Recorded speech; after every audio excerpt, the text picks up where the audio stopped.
संबोधित करतोय. खरं म्हणजे व्यासपीठावर सगळ्यांना बघितल्यानंतर आता कसं वाटतंय? आता गोडगोड वाटतंय. व्यासपीठावर ते सुधाकरराव श्रंगारे साहेब सोडले आणि निलंगेकर साहेब सोडले, तर भारतीय जनता पार्टीतलं कुणीच नाही. रमेश आप्पा सुद्धा आमच्या राष्ट्रवादीत होते, गोविंदांना सुद्धा आमच्या सोबत होते, देशमुख साहेब सुद्धा बाहेर होते, गवेकर साहेब सुद्धा आमच्या पक्षामध्ये होते, बेदरे साहेब सुद्धा काँग्रेसमध्ये होते आणि उरल्या सुरल्या अर्चनाताई पाटील सुद्धा आता आपल्यामध्ये आलेल्या. या सगळ्यांना बघून जर चांगलं वाटत असेल तर याचा परिणाम उद्याच्या 7 तारखेला आपल्याला मतपेटीतून दाखवून द्यायचा मित्रांनो. आणि तो दाखवण्यासाठी ही संकल्प मेळावा आज या ठिकाणी आयोजित केला. गेल्या वेळेस आम्ही सगळे बाहेर होतो, श्रंगारे साहेबांच्या विरोधात होतो, तरी सुद्धा श्रंगारे साहेब निवडून आले का नाही? आता आम्ही सगळे जर सोबत असलो तर श्रंगारे साहेब निवडून येणारच आहेत. फक्त आता गेल्या वेळेसपेक्षा डबल लीड या वेळेस झाली पाहिजे आणि ती करण्यासाठी आम्ही सगळे व्यासपीठावर उपस्थित झालेलो आहोत. आज विरोधकांचा प्रचार काय चाललाय याही पेक्षा आपल्याला मोदी साहेबांनी आम्हाला काय दिलं, मोदी साहेबांनी या देशाला काय दिलं. शेवटी ही निवडणूक आहे ग्रामपंचायतची नाही, ही निवडणूक आहे पंचायत समितीची नाही, ही निवडणूक जिल्हा परिषदची नाही, ही निवडणूक देशाची निवडणूक आहे, लोकसभेची निवडणूक आहे. आणि म्हणून आमचा भारत देश सुरक्षित राहायचा असेल तर कणखर नेतृत्व मोदी साहेबांसारखं असलं पाहिजे. आणि म्हणून त्यांना तिसऱ्यांदा पंतप्रधान करायचं असेल तर आपल्याला श्रंगारे साहेबांना लोकसभेमध्ये पाठवणं ही तुमची माझी जबाबदारी मित्रांनो आपल्यावरती त्या ठिकाणी पडलेली आहे. आज मी रमेश आप्पांचा मनापासून आभार व्यक्त करतोय, अभिनंदन करतोय की आपण सर्वजण त्यांच्या विनंतीला मान देऊन एवढ्या मोठ्या संख्येनं या सभागृहामध्ये उपस्थित झालेला आज संकल्प करण्यासाठी की लातूर ग्रामीण असो, लातूर शहर असो, रेणापूर तालुका असो, या सगळ्यामधून सुद्धा जेव्हा या जिल्ह्याच्या मतमोजणी होईल, या मतदारसंघाची मतमोजणी होईल, त्यामध्ये सगळ्यात जास्त मताधिक्य सुद्धा या दोन्ही तालुक्यातून मिळालं पाहिजे ही भूमिका रमेश आप्पांनी त्या ठिकाणी घेतलेली आहे. आणि त्याला साथ देण्याचं काम मी असेल, आमच्या गवेकर साहेब असतील, इथं हनुमंतरावचे नागदेवक आहेत, ही सगळी मंडळी आम्ही पायाला भिंगरी लावण्यासारखं फिरण्याचं काम त्या ठिकाणी निश्चितपणानं करू. परंतु आपल्या उमेदवाराला मोठं मताधिक्य मिळालं पाहिजे हा संकल्प रमेश आप्पाचा आहे आणि तो साथ करण्याचं काम मित्रांनो आपल्याला उद्याच्या 15 दिवसाच्या काळामध्ये त्या ठिकाणी करायचं. आज शेतकऱ्यांच्या बाबतीमध्ये कितीतरी योजना आणलेल्या त्या सांगायला वेळ पुरणार नाही, पण कधी नव्हे तो क्रांतिकारक निर्णय झाला.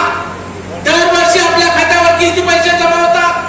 शेतकऱ्याच्या पीएम किसान सन्मान योजनेतून किती झाले मित्रांनो? 12,000 रुपये. 6,000 केंद्राचे, 6,000 राज्याचे, दरवर्षी 12,000 रुपये जमा करण्याचा निर्णय यापूर्वीच्या कोणत्या सरकारने घेतला होता? यामध्ये विसरलेला होता.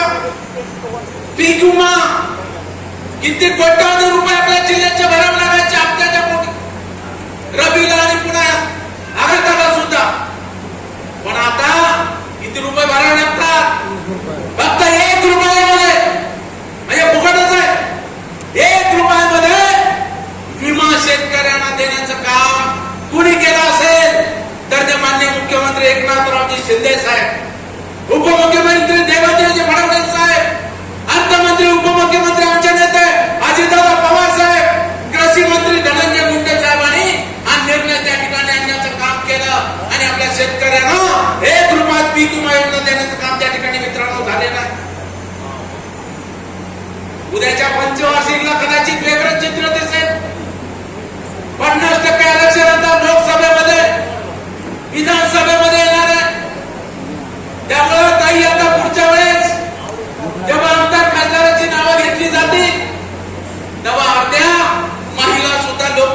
प्रतिनिधी त्या ठिकाणी असतील आणि त्याच्यामध्ये तुमचा नंबर लागावा, ही सुद्धा आमच्या सगळ्या भावांची या ठिकाणी मनोमन इच्छा आहे. आज ताईंनी सांगितलं, मला आनंद झालाय.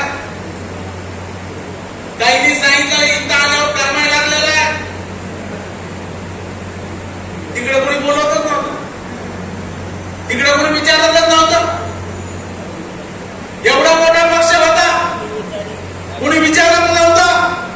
परंतु सर्वसामान्यांची दखल घेण्याचं काम जर कोण करतं तर ते महायुतीतले सगळे घटक पक्ष त्या ठिकाणी करतायत. आणि म्हणून साठी काही उशिरा का होईना परंतु निर्णय घेतला. ताई कदाचित लवकर घेतला असता तर वेगळं चित्र आपल्याला त्या ठिकाणी असतं. पण हरकत नाही, आम्ही सगळे योग्यपणाने इथं आहोत. बहिणीची काळजी घेण्याचं काम आम्ही जरूरपणाने त्या ठिकाणी करू, ही ग्वाही सुद्धा त्या निमित्तानं मी या ठिकाणी देऊ इच्छितो. मित्रांनो, आज एसटीत बसल्यावर कसं वाटतंय? बाया कुठं बी चालल्या बाया, मावशीच्या गावाला जा, तिकडे बहिणीला भेटायला. 70 वर्षांनी बाई चालली, कुठं झाली? काय का फुकटच आहे, नुसता पाय ठेवायचंय आणि खाली उतरायचंय. कुणी केली योजना, कुणी दिली एसटी फुकट. म्हातारे मामा चाललंय, तिकीटच नाही. कुणी केली योजना, कुणी आणलं हे सरकार? महायुतीच्या सरकारने केलं. आमच्या सरकारने निर्णय घेतला, गोरगरिबाला सुद्धा आपल्या पाहुण्या रावण्याच्या गावाला जाता यावं, बाजारला फुकट जाता यावं, आपल्या कामासाठी जिल्हा कचेरीला फुकट जाता यावं, यासाठी विनामूल्य प्रवास महिलांना करण्याची योजना महायुतीच्या सरकारनं आणण्याचं काम त्या ठिकाणी मित्रांनो केलेलं आहे. हे आपल्याला लक्षात ठेवलं पाहिजे आणि लोकांना सांगण्याचं काम त्या ठिकाणी मित्रांनो केलं पाहिजे. आता देशमुख साहेबांनी सांगितलं 5 लाख रुपयापर्यंत लाभ केला जातो. महात्मा फुले जन आरोग्य योजना ही फक्त सिव्हिल हॉस्पिटलच नाही, आपल्या शहराचे नामवंत हॉस्पिटल आहेत, ते खाजगी दवाखाने आहेत, त्याच्यामध्ये सुद्धा ही योजना सरकारने आणलेली आहे. मुंबईला गेला तिथं सुद्धा तुम्हाला सगळ्या मोठ्या हॉस्पिटलमध्ये त्या ठिकाणी योजना आणण्याचं काम सरकारने केलेलं आहे. उद्या गरीबातल्या गरीबाला सुद्धा तिथं ब्रिज काढणीमध्ये जाऊन उपचार घ्यायचे पडले तर 5 लाख रुपयांचे उपचार महात्मा फुले जन आरोग्याच्या माध्यमातून देण्याचं काम आपल्या महायुती सरकारने मित्रांनो त्या ठिकाणी केलेलं आहे. हे सुद्धा आपल्याला लोकांना जाऊन त्या ठिकाणी सांगावं लागणार. आज तुमची आमची अस्मिता आहे, काल आपण मोठ्या आनंदानं उत्साहानं मामानं डॉक्टर साजरे केले. हिंदू मिलमध्ये स्मारक होत आहे, आमच्या बनसोडे साहेब त्या समितीवरती आहेत, पुतळा तयार होतोय. 4 वेळ चक्र मारले बनसोडे साहेबांनी गाजियाबादला. थोडी उंची नाही, 350 फुटाचा पुतळा. जगातील अशा उच्च दर्जाचं स्मारक 1100 कोटी रुपये खर्च सरकार त्यावरती करताय आणि ते मुंबईला साकार होतोय. अर्ध काम पूर्ण होण्याचं काम मित्रांनो त्या ठिकाणी झालेलं आहे. तुमचा स्वाभिमान छत्रपती शिवरायांचा स्मारक आज काही तांत्रिक अडचणीमुळे थांबलेला आहे, पण त्याला सुद्धा भरण निधी आणि ते सुद्धा अरबी समुद्रामध्ये झालं पाहिजे यासाठी महायुती सरकार कटिबद्ध आहे आणि ते सुद्धा भविष्यामध्ये करण्याचं काम निश्चितपणाने मित्रांनो त्या ठिकाणी होईल. आज आरक्षणाच्या बाबतीमध्ये आमच्या मराठा बांधवांना चुकीचा संदेश देण्याचं काम होतंय.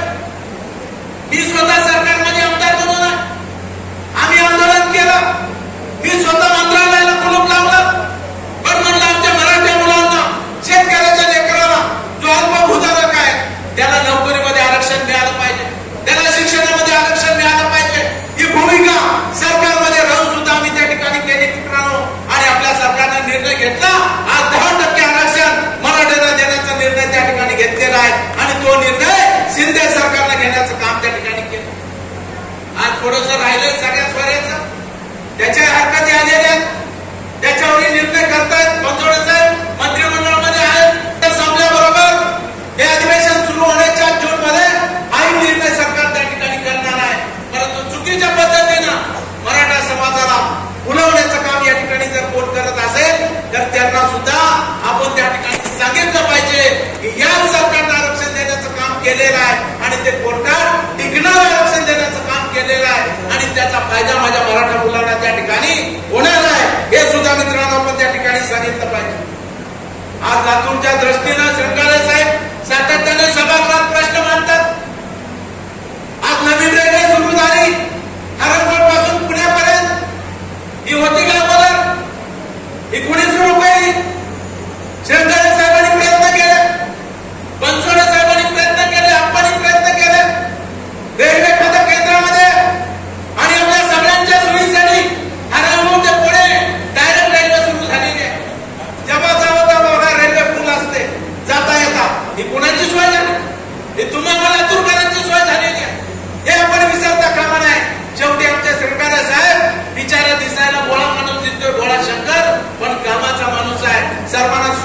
पंतप्रधानांची भूमिका त्यांची त्या ठिकाणी नेहमी राहिलेली आहे आणि म्हणून